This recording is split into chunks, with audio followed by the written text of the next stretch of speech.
Hello, Internet.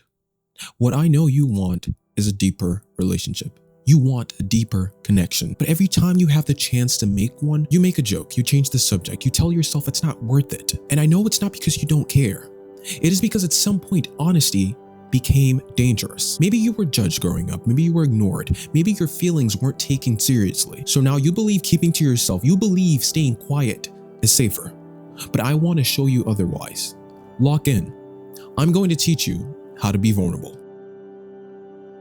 This video requires a lot of self-reflection. You need to be able to look within yourself and actually understand what it is you need to do and understand these patterns in yourself so that way you can express things better and build those better relationships. We're going to use three things. You're going to show the story, ask directly, and you're going to let people respond. Vulnerability is not emotional exposure. Vulnerability is emotional honesty.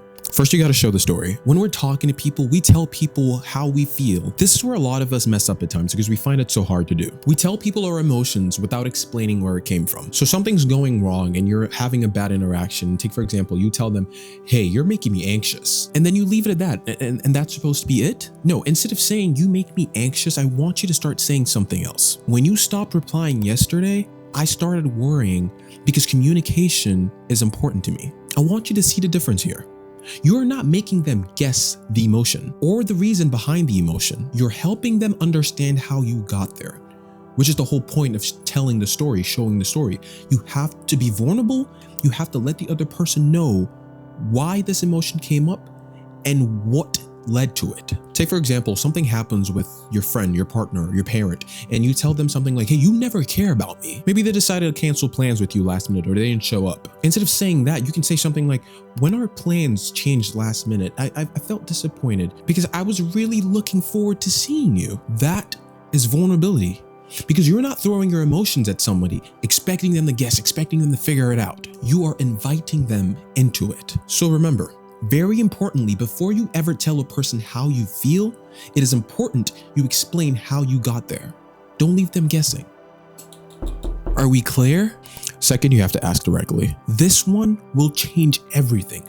If you've gotten here, please pay attention. So far, we are explaining how the process works. And if you have any troubles doing that on your own, if you have any troubles with life itself, I'm Cam. I help people out one-on-one. You're more than welcome to go to nor3mak.com, book a session, and we can talk one-on-one. But the thing with vulnerability is that a lot of people don't actually ask for what they need. They hint, they guilt trip, they test, they hope the other person just figures it out. Because I know for a lot of people, asking directly for something, that feels terrifying. So for example, let's say you talk to someone about something and they don't show interest, or you ask someone to go out with you and they say they can't make that specific moment. Normally, you might say something like, well, I guess you don't care about me then. I guess you just don't care. So instead of saying that, I want you to come to terms with what you actually want. So you want to hang out with this person, right?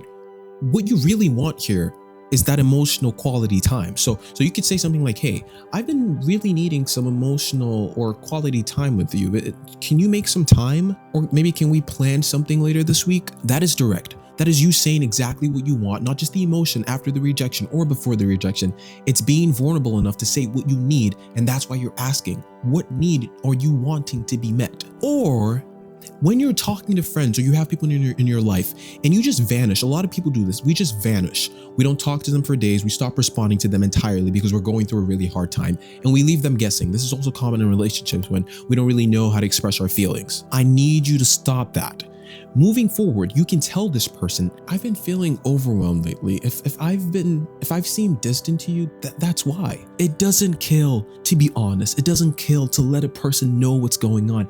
They won't know if you don't tell them. Or with your parents, and this might be a hard one, but I made a video about parents and boundaries. But with your parents, if they're trying to get something out of you and it looks like you're not being responsive, instead of telling them, just leave me alone, I don't want to talk to you, you can tell them, I'm not ready yet. I just need time to process some things and emotions so I can talk to you properly. Do you see what's happening here? You are now giving people the truth instead of expecting them to guess it or figure it out. And most times people get angry or upset because they don't know what they're dealing with. You're leaving them vague. You're leaving them without any actual evidence. They have nothing to go with. And here's something so important I want you to take from this. If you take nothing from this, here's what I want you to take from this. Manipulation often begins where vulnerability ends. Because when asking for something directly starts feeling risky, people will start using guilt, silent treatment, or pressure. They will use all these things to get the result they're looking for. So remember, ask for what you need and don't make people guess for a puzzle you never show them how to solve. Third, you have to let people respond. This one is probably the hardest, okay? Being vulnerable does not mean controlling how a person responds. It means creating the opportunity for an honest response. For example, you're talking to your partner, something happened, and you tell them, hey, you hurt me. And then you immediately say something like, okay, never mind, forget I said anything, whatever. I don't even want to talk about it anymore. Why do you do that, bro? It is because for you, the silence felt uncomfortable. You couldn't handle the distance, the gap, the no response. You were fearful of a response you didn't want to hear. Or maybe you tell someone you're struggling about something, and then you spend the next 5 minutes explaining why it isn't even really a big deal. You downplay your own emotions, so the weight of the response from the other person doesn't feel a lot. You're taking responsibility for things that you shouldn't, and you should be giving the other person space to be able to express the things they want to express. You just talked yourself out of being understood. What? The most vulnerable thing you can do is tell the truth and wait. Let them answer you, let them misunderstand you, let them comfort you, but if they choose to, because that response will tell you something about the relationship you're into, whether it's with friends, parents, or family, or even your partner. But never take away a person's choice to be able to do or respond to your own emotions. Very, very important, I need to say this. Being vulnerable does not mean telling everyone everything. Oversharing your emotions and feelings is not vulnerability.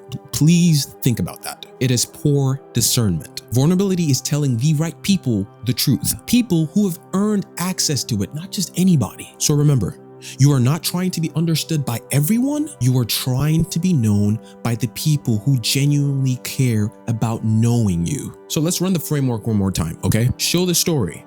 Don't just announce it. Don't just tell the feeling. Where is it coming from? What happened? Secondly, you want to ask directly.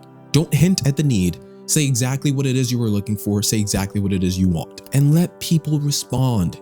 Do not control the outcome. Give them space to respond, and don't take responsibility for things that aren't your responsibility. Most people don't struggle to communicate. What they struggle with is the risk of fully being known by a person. And you cannot expect someone to know the real you if the real you never gets introduced. As always, I'm Cam. I've enjoyed making these videos and seeing the impact it's made in every single one of your lives. I look at the comments, I promise I do, and I will always say this, comments are way better than likes. I hope I see you in the next one. Bye. Yo, I used to dream about days like this, bro. This is all I ever wanted, now I got it, bro. No excuses. I'm taking everybody out the hood now. Everybody. Hello, internet. Hello, internet. Hello, internet. Hello, internet. Hi, internet. Hello, internet.